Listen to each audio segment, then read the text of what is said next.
Hey Void, how you doing? Okay, so Ultraman.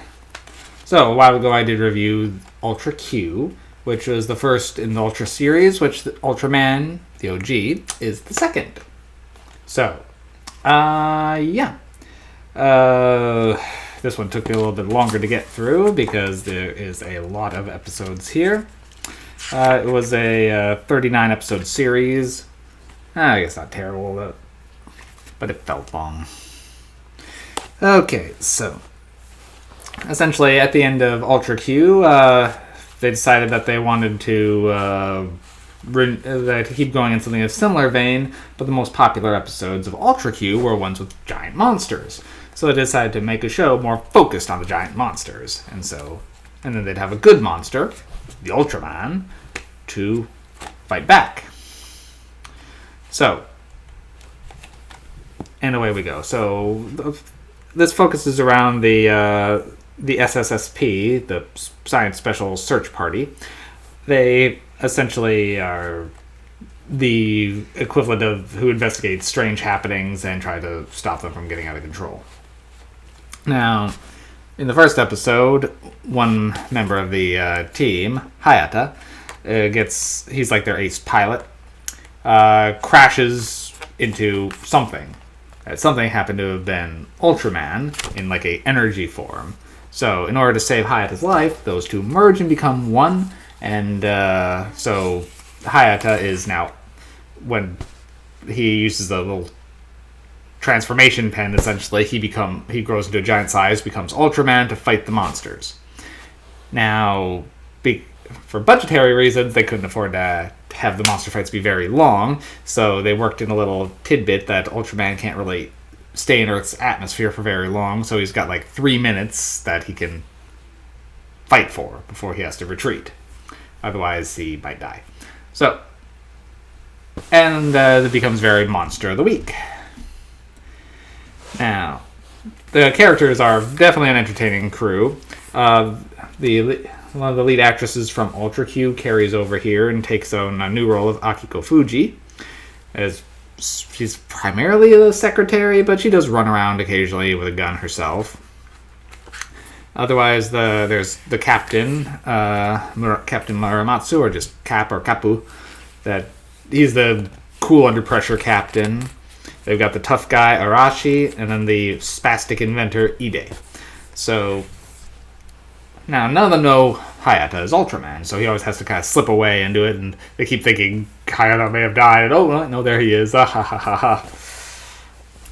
Okay, so overall, on an individual level, the episodes work for Ultraman just fine. But the main problem I was having here is there was no real development throughout the course of the series. Occasionally, they'd get close to discovering Ultraman's identity, and some people would be suspicious, but the suspicion would last like an episode or two and then be gone again. The only advancement that happens is there's this one kid, Hoshino, that's kind of hanging around them.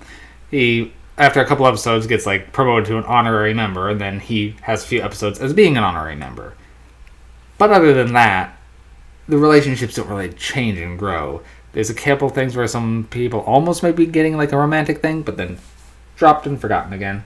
And then the drama of who is Ultraman and what's going on with Hayata appears once or twice in the 39 episode series, but then is again dropped.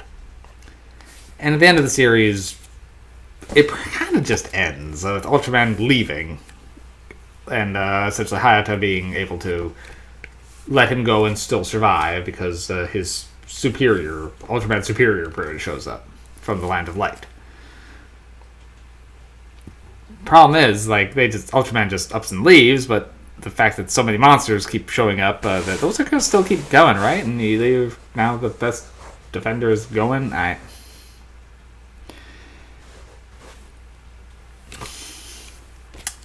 individual episodes work fine, but as a whole, the series does start to feel a little tedious after a couple episodes.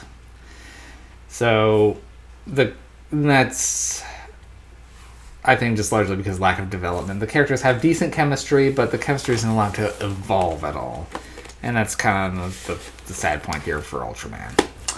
I believe some of the later series do correct that problem, but that was also one of the main problems I had with Ultra Q. So, I gotta give it only like a 4 MacGuffins. It's felt tedious. I wanted to like this a lot more than I did. Because I like kaiju media. I wanted to love Ultraman, but it's just okay.